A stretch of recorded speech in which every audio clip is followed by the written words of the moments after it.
Días a todas las personas que nos acompañan en la transmisión de hoy. Se encuentra con nosotros la doctora Tania Orihuela, representante de la Juntía para la Niñez y la Adolescencia de la Defensoría del Pueblo. Saludamos también a Margarita Cabrera, intérprete de lengua de señas. Hoy en Defensoría en Directo hablaremos sobre la prevención de la violencia escolar entre estudiantes. Si tienen alguna pregunta, pueden dejarnos sus comentarios que lo responderemos en vivo. Buenos días, doctora Tania. Buenos días a todos y todas. Doctora, en los últimos días se han reportado casos de violencia escolar en colegios públicos. Coméntenos, ¿existe un registro actual de casos de violencia escolar a cargo de qué entidad está? Sí, existe un registro de dichos casos mediante el sistema especializado en reporte de casos de violencia escolar conocido como CICB, el cual está a cargo del Ministerio de Educación. Esta aplicación es de tipo virtual para que cualquier persona, incluido niños, niñas o adolescentes, puedan reportar un caso de violencia que ocurra en sus instituciones educativas, ¿no? Se trate de violencia entre escolares o también del personal hacia ellos o ellas. Asimismo, hace posible que el propio Ministerio de Educación, la UGER o la Dirección Regional también haga un seguimiento a estos casos y que se culmine con su atención.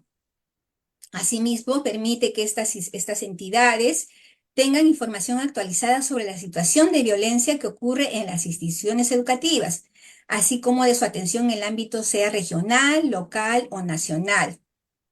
Permite identificar también el tipo de violencia que está presentándose en mayor número, ¿no? Que puede ser de entre escolares o también del personal hacia los alumnos o las alumnas. Al respecto, es oportuno destacar que según este sistema de registro, el año 2022, que fue el año en que retornó la población escolar a las escuelas, se presentaron, por ejemplo, 5.780 casos y la violencia entre escolares fue la que se dio en mayor medida con 3.562 casos, ¿no? Siendo la violencia física entre escolares la que también estuvo dándose en mayor medida. El año pasado se tuvo 19.843 casos de violencia en general y también la violencia entre escolares fue la que tuvo mayor prevalencia con 2.574 casos y el común denominador también fue la violencia física entre ellos y ellas. En lo que va de este año, de enero a marzo, tenemos ya 792 casos de violencia escolar y nuevamente la de los escolares también está dándose con un número de 398 casos y siendo la violencia física con 190 casos también la que se está dando o reportando en mayor número, ¿no? Entonces estas cifras muestran que luego del retorno escolar prevalece la violencia entre estudiantes, con énfasis en la violencia física, y eso es algo que con base en este reporte, ¿no es cierto?, que está a cargo del Ministerio de Educación, las autoridades respectivas deben tomar las medidas pertinentes, entre no solamente de atención, sino también de prevención. Doctora, ¿qué acciones debe realizar las escuelas para atender casos de violencia escolar entre estudiantes? ¿Existe un protocolo al respecto? Sí, primero es bueno destacar que la violencia es inaceptable, ¿no? Todo tipo de violencia es inaceptable. Por lo tanto, no debe ser naturalizada en ningún espacio, sea en el espacio familiar, el espacio educativo o en la propia comunidad. Es por ello que en el informe, por ejemplo, de Naciones Unidas sobre violencia contra niños, niños y adolescentes, del año 2006 ya se señalaba las dimensiones ocultas de la violencia contra los niños, niños y adolescentes, ¿no? Al señalar, por ejemplo, que las niñas y los niños, los autores de la violencia contra ellos o ellas y el público o la comunidad en general pueden aceptar la violencia física, sexual y psicológica como una parte inevitable de la niñez. Este informe también señala que el castigo físico y otras formas de castigo cruel o degradante, humillante, el bullying, ¿no? O el acoso sexual y otra variedad de prácticas tradicionales de tipo violento pueden ser percibidas como normales, ¿no? Especialmente cuando no dan lugar a un daño físico, a un daño que es evidente, ¿no? Que se puede visibilizar y que es duradero. Por eso que es importante que los casos de violencia escolar entre estudiantes no sean ignorados, ¿no? O se consideren como un juego, como un hecho necesario para la formación, la madurez emocional de los niños, niñas o adolescentes. En ese sentido, la Convención sobre los Derechos del Niño establece la obligación de los estados de proteger a niños, niños y adolescentes contra malos tratos y establecer medidas preventivas, por supuesto, aparte de las del tratamiento respectivo. En la medida que estos hechos entonces sean atendidos de manera oportuna, se va a poder proteger a una niña, niño, adolescente víctima. En el caso de la violencia entre escolares, la resolución ministerial 274, emitida el 2020 por el Ministerio de Educación, actualiza los lineamientos para la gestión de la convivencia escolar, la prevención y atención de la violencia contra niñas, niños y adolescentes. Este instrumento comprende dos protocolos para la violencia que ocurre entre escolares. El protocolo número 1 está referido a violencia psicológica y o física sin lesiones, y el protocolo número 2 a violencia sexual y o física, pero con lesiones y o armas, ¿no? Según esta norma, la aplicación de estos dos protocolos corresponde al personal directivo de la institución educativa junto con el docente responsable de la convivencia escolar y que es parte del Comité de Gestión del Bienestar, lo que antes se conocía como Comité de Tutoría y Orientación Educativa, ¿no? Estos protocolos implican una serie de pasos que tienen que seguir el director o el responsable de convivencia, ¿no? El primero es de la acción.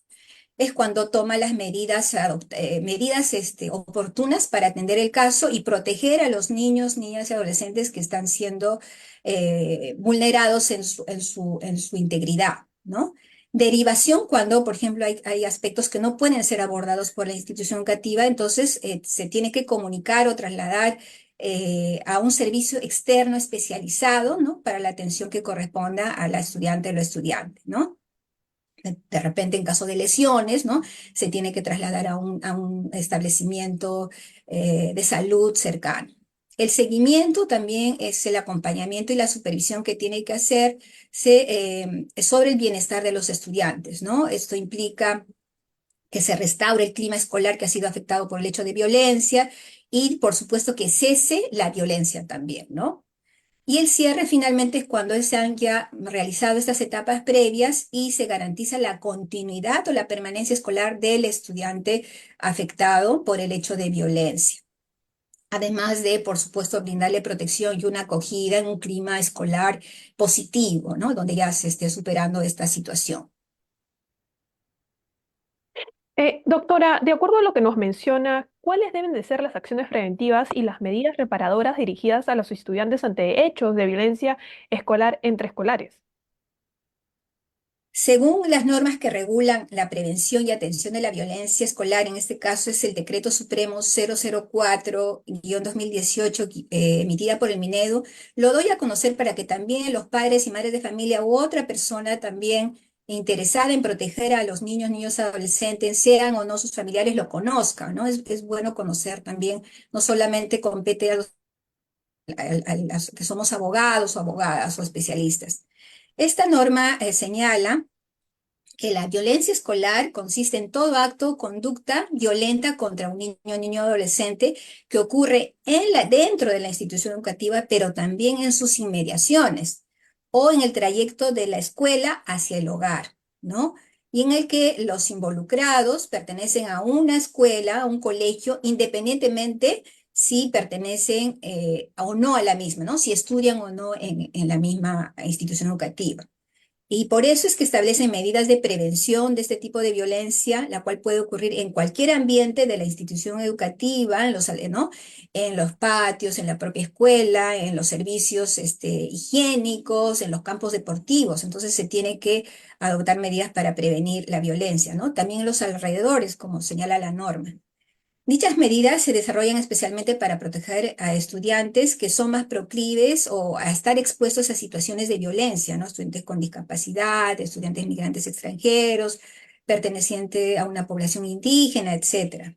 Y tienen que ser implementadas por el docente responsable de la convivencia escolar en la escuela, con apoyo del coordinador de tutoría y los tutores o tutoras del aula. La UGEL también tiene la obligación de brindar una orientación técnica a las escuelas para que éstas implementen medidas de prevención de todo tipo de violencia, en este caso de violencia entre escolares que hemos visto en los últimos días que se están dando, ¿no es cierto?, en las inmediaciones de las escuelas. Estas medidas pueden desarrollarse dentro del horario escolar según la norma, ¿no? Por ejemplo, en la hora de tutoría o en algún espacio reflexivo o propicio que se dé en medio del dictado de las clases, ¿no? En medio de las áreas o asignaturas para la reflexión u orientación pertinente. También fuera del horario escolar, mediante charlas, talleres, dirigidos a los estudiantes, pero también a los padres y madres de familia y a sus otros cuidadores, ¿no? Pueden ser los abuelos, las abuelas, los hermanos mayores u otra persona adulta que esté a cargo de los alumnos o alumnas. También pueden ser parte de las actividades de integración que se realizan en la escuela. Las ferias, las actuaciones, las celebraciones de fechas conmemorativas, las jornadas familiares, las actividades, campeonatos deportivos también, ¿no? Pueden ser espacios donde se aproveche para implementar medidas de prevención y se supere esta situación progresivamente.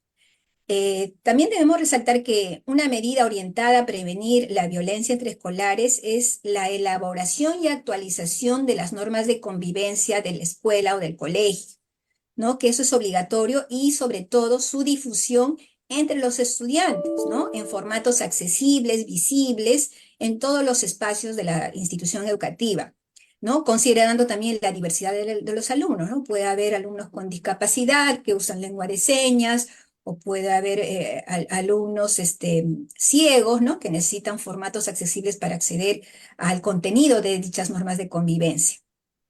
Entonces, también dependiendo del problema, puede estar dirigida a un grupo de niños, a todo un salón, ¿no? O a toda la institución educativa también, dependiendo del caso concreto de violencia que haya ocurrido. Para su implementación también las escuelas pueden aliarse con entidades locales, ¿no? Que trabajan o tienen servicios dirigidos hacia la niñez y adolescencia, o también defienden o promueven sus derechos, ¿no? Ante alguna vulneración a la integridad de las personas menores de edad.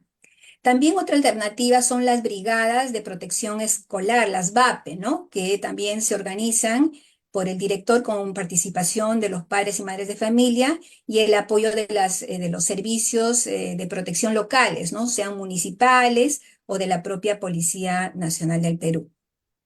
En cuanto a las medidas correctivas, estas se aplican para facilitar un cambio de comportamiento, de actitud de los estudiantes en relación con la convivencia escolar, ¿no?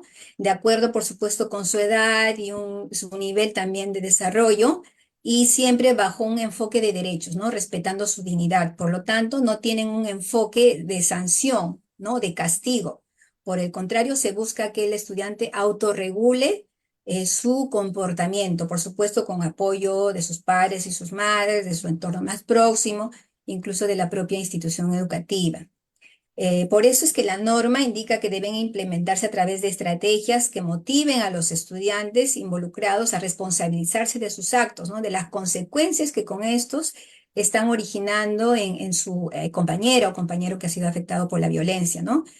También recambiar, reparar el daño causado y que, por supuesto, mediante estas medidas se restablezcan las relaciones afectadas en la institución educativa. Estas medidas también, al igual que las otras, que otras disposiciones u otras medidas, perdón, aparte de las medidas de prevención, estas medidas correctivas también son partes de las normas de convivencia de la institución educativa y se aplican, por supuesto, cuando se incumplen y se tienen que dar, ¿no? Estas medidas correctivas al poco tiempo de haber sucedido el hecho, ¿no? Para que pueda el estudiante darse cuenta de lo que ha causado, de lo que está originando las consecuencias de su proceder. Doctora, ¿a dónde puede acudir un padre o madre de familia si es que los casos de violencia escolar no están siendo atendidos debidamente por los directores de los colegios? Pueden reportar esta omisión, ¿no es cierto?, de actuar oportunamente, ¿no? Ante reportarlo ante el propio portal CICB del Ministerio de Educación, ¿no? o también ante la UGEL, donde se ubica la institución educativa. También si es un colegio privado, pueden dejar un reclamo en el libro de reclamaciones de la propia institución educativa y presentar una denuncia ante el INDECOPI, ¿no? Por falta de asistencia y protección a las estudiantes o los estudiantes, por ejemplo, ante un caso de acoso escolar o bullying, ¿no? U otros tipos de violencia que se pueden dar entre estudiantes y que no están siendo abordados adecuadamente por el director o directora del colegio. También pueden recurrir, por supuesto, a las oficinas de la Defensoría del Pueblo para que en el cumplimiento de nuestras funciones podamos supervisar las obligaciones que tienen las autoridades de las instituciones educativas, la SUGEL también y otras para atender casos de violencia que se den entre estudiantes y así evitar, ¿no es cierto?, mayores afectaciones a la vida o integridad y salud de los estudiantes involucrados. Doctora, tenemos una última pregunta para luego continuar con las preguntas de las personas que nos acompañan y nos están dejando sus mensajes el día de hoy. ¿Qué trabajo está realizando la Defensoría del Pueblo con el fin de contribuir desde su competencia a que se prevenga la violencia en las instituciones educativas? Sí, nosotros desde con motivo del año escolar 2024, la Defensoría del Pueblo ha presentado una estrategia nacional perdón, denominada Colegios Más Seguros y Sin Violencia, perdón, cuyo objetivo es contribuir a que los estudiantes puedan identificar a tiempo situaciones de violencia en su contra y de ese modo, por supuesto, acceder a un espacio educativo libre de todo tipo de violencia, que haya un clima escolar positivo que justamente facilite los aprendizajes, ¿no? Porque qué mejor que estudiar en un ambiente de respeto, ¿no? Donde se valore la diversidad de los estudiantes y se permanezca armónicamente, ¿no? Entonces es importante también que los estudiantes o se les asegure ese tipo de espacios a los estudiantes. Esta estrategia se trata de un conjunto de espacios virtuales donde los estudiantes entre el segundo y el quinto segundo grado de primaria y el quinto de secundaria de las escuelas que deseen participar pueden hacerlo a través de enlaces que les van a ser proporcionados por la Defensoría del Pueblo, pero para ello se requiere que las instituciones educativas interesadas se inscriban previamente, ¿no es cierto?, mediante el director o directora de la institución educativa. En ese sentido, se van a poder participar en juegos educativos muy interactivos, divertidos, con temáticas vinculadas a distintas formas de violencia, lo que va a permitir que cuenten con información respecto al derecho a acceder y permanecer en entornos escolares libres de todo tipo de violencia, así como también conocer los mecanismos, ¿no es cierto?, para que ellos y ellas puedan denunciar cualquier situación que vulnere, que afecte su integridad física, psicológica o sexual. Esta estrategia ya está disponible desde marzo de este año, ¿no? Mes en que lo hemos presentado públicamente, y dura hasta noviembre del año en curso. Implica un recorrido de espacios virtuales hasta en 4 semanas y al finalizar la Defensoría del Pueblo va a premiar a los colegios que alcancen los mayores puntajes. A la fecha, en el marco de esta estrategia, la Defensoría del Pueblo ya va a cerrar con un primer grupo de 51 instituciones educativas que han decidido participar en esta estrategia. Y también en los próximos meses tenemos previsto contar con un mínimo de 80 instituciones educativas y al término de noviembre, que es ya cuando culmina, ¿no es cierto?, esta estrategia, son 611 colegios, ¿no? Lo que implicaría un alcance a un aproximado de más de 120.000 estudiantes que han sido informados sobre los diversos tipos de violencia y también los mecanismos para poder reportarlos o denunciarlos. Entonces, invitamos a las instituciones educativas también a que puedan participar en esta estrategia que es una forma de prevenir la violencia entre escolares. Doctora, tenemos algunas preguntas de las personas que nos acompañan el día de hoy. Sí, cómo no. Blanca Jacinto Roda nos pregunta, ¿cuáles son los problemas más comunes en las escuelas para que los padres tomen en cuenta? Bueno, son diversos, ¿no?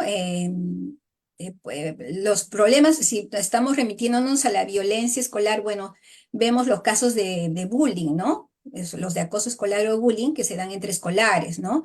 Y es que muchas veces no se identifica porque hay tres características que no están siendo visibles, que son continuas en el tiempo, hay una intención de dañar y también hay como que una situación de abuso de poder, ¿no? De un estudiante más grande contra otro más chico, de uno más empoderado con otro que tiene la autoestima baja, ¿no? Entonces hay un desequilibrio de poder. Entonces muchas veces no se identifica que ese acto de violencia puede ser el acoso escolar o bullying, ¿no? Piensa que, bueno, ha pasado, es una cosa infrecuente, ¿no? Y va a ser superada, cuando el trasfondo puede ser que ya es bullying y se está dando a lo largo del tiempo, es sistemático, ¿no? Entonces los padres y madres de familia tienen que estar atentos, atentas cuando el hijo viene, por ejemplo, con las ropas rasgadas, ¿no? Y cuando se le pregunta, dice que bueno, me he caído, ¿no? Pero esto sí es frecuente,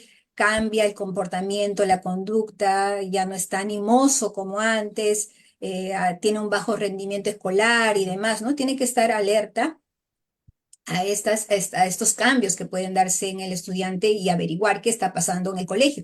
O de repente no es en el colegio, ¿no? Como ya hemos dicho, la violencia escolar también se da en las inmediaciones de la institución educativa o en el trayecto de la escuela hacia el hogar. Puede ser que también se esté dando una situación de violencia en ese espacio, ¿no? Y por más que la madre o el padre vaya a preguntar en el colegio, le dirán, bueno, aquí todo está normal, pero no se está identificando que esa violencia también puede estar ocurriendo al salir, ¿no? de la institución educativa. Tenemos otra pregunta del señor José Calero. ¿Cómo se relaciona la salud mental con la violencia en las escuelas? Bueno, es importante, ¿no? La salud, en realidad, la salud es integral, ¿no? No solamente nos referimos a la salud física cuando hablamos de salud, sino también a la salud mental. Entonces, esta también tiene que ser garantizado no solamente en la escuela, sino también en el hogar. Muchas de las manifestaciones de la violencia en las escuelas son producto de un entorno hostil o de violencia familiar, ¿no? Que está ocurriendo, o de repente de violencia comunitaria, ¿no? Que están viendo los estudiantes en su distrito, en su localidad. Entonces es importante que también en las escuelas se manejen los apoyos correspondientes para proteger justamente la salud emocional. Sabemos que el Ministerio de Educación ha emitido lineamientos justamente para promover esta protección o entornos o el apoyo emocional, el soporte emocional que tienen que tener los estudiantes mediante diversas actividades a través de la tutoría y orientación educativa, ¿no es cierto? Y abordar varios temas también que repercuten justamente en su estado socioemocional. Entonces es importante que esto se maneje no solo a nivel de escuela, ¿no? No trasladar toda esa responsabilidad a la escuela, sino también a otros entornos. Primero de ellos, por supuesto, el hogar y luego también el ámbito comunitario, ¿no? ¿Qué está haciendo nuestra comunidad para que salgamos, en este caso los niños, niñas, a parques, ¿no? Donde pueden divertirse, donde no hay restricciones, donde no hay peligros, no están con los temores de que los puedan secuestrar o que después pueda haber de repente un asalto, ¿no? Y que ellos son testigos, como se está viendo mucho en nuestra actualidad. Entonces, todo eso contribuye a la salud mental de las niñas, niños y adolescentes, ¿no? Y también cómo gestionar las emociones, porque es producto del temor, de varias cosas, es que podemos estar de repente en un momento de tristeza, de temor o también coléricos, ¿no es cierto? Entonces, cómo gestionar también esas emociones también es importante que se enseñen en las escuelas, pero también en los hogares, ¿no? Por supuesto, con el ejemplo que tienen que dar los primeros en educar, que son los padres y madres de familia u otros cuidadores, ¿no es cierto? Pero también a las escuelas, ¿no? Viendo a una directora, un director receptivo, a una tutora que les escucha, que los respeta, que les habla también de manera respetuosa, atendiendo a la dignidad, al interés superior y los derechos de las niñas, niños y adolescentes, y también escuchando su opinión, no pensando de que, bueno, como son personas menores de edad, no, bueno, está hablando de repente una cosa o no se le cree, ¿no es cierto? Sobre todo cuando es violencia, hay que tomar mucha atención, respetar y orientar, ¿no? Todo eso contribuye, por supuesto, al bienestar socioemocional de las niñas, niños y adolescentes. Doctora, tenemos otra pregunta de Ana Torres. ¿Los escolares que generan la violencia pueden ser retirados del colegio o suspendidos? Bueno, como mencioné hace un momento, hay estos protocolos, ¿no es cierto?, que implican medidas preventivas y medidas correctivas, que implican la reflexión, el cambio de actitud por ellos mismos, ¿no? Por supuesto, con apoyo de los padres de familia, de la propia escuela, si hay personal psicólogo o psicóloga también, ¿no? Pero va a haber casos en que por situaciones razonables, criterios razonables, pueda suspenderse al estudiante, ¿no? Va a ser de acuerdo a cada caso concreto, pero la norma general no es que al primer hecho de violencia que ocurra se excluya al estudiante, se le expulse, ¿no es cierto?, de la institución educativa, ¿no? Se trata primero de agotar estas medidas y ya en casos muy extremos, pues bueno, se suspenda, ¿no es cierto?, a la niña, adolescente que ha ocurrido un tipo de violencia, ¿no? Pero bajo criterios razonables, que sean de necesidad, por su propia seguridad o del propio estudiante afectado, porque es necesario de repente también un apoyo especializado, ¿no? Para la atención de su salud mental, porque puede ser que haya la violencia se esté originando, ¿no? Estos actos de violencia que está cometiendo se estén originando en su entorno escolar y está replicando, ¿no? O está manifestándolo ya en la escuela o en su interacción con sus pares o con sus compañeras y compañeros. Entonces va a depender del caso en concreto, pero las normas del sector educación no prevén como primera medida la suspensión, la expulsión, sino aplicar todas estas medidas correctivas, preventivas, de gestión de la convivencia escolar, ¿no es cierto?, asegurando una serie de obligaciones, ¿no?, como las normas de convivencia, el plan de convivencia escolar y otros, para que este colegio, ¿no es cierto?, implemente medidas que ayuden, ¿no es cierto?, a que estos estudiantes respeten estas normas de convivencia, sepan, ¿no es cierto?, que hay cosas que no deben hacerse, sean orientados, ¿no? Entonces, un conjunto de medidas que justamente se orientan a que el estudiante acceda, pero también permanezca en un entorno escolar seguro y libre de todo tipo de violencia, ¿no? Pero mediante medidas también adecuadas para su edad y considerando que ellos están en pleno desarrollo no solo físico, sino también psicológico y emocional. Entonces necesitan de los adultos y de las adultas para que si están incurriendo en violencia se les pueda dar la ayuda que corresponda. Si esa ayuda es especializada, también por supuesto derivarla al servicio de salud mental u otro que ellos requieran. Doctora, tenemos una última pregunta de Fernanda Salazar Castillo. ¿El director de la institución educativa puede intervenir ante un abuso, ya sea física o sexual, de un estudiante fuera del colegio?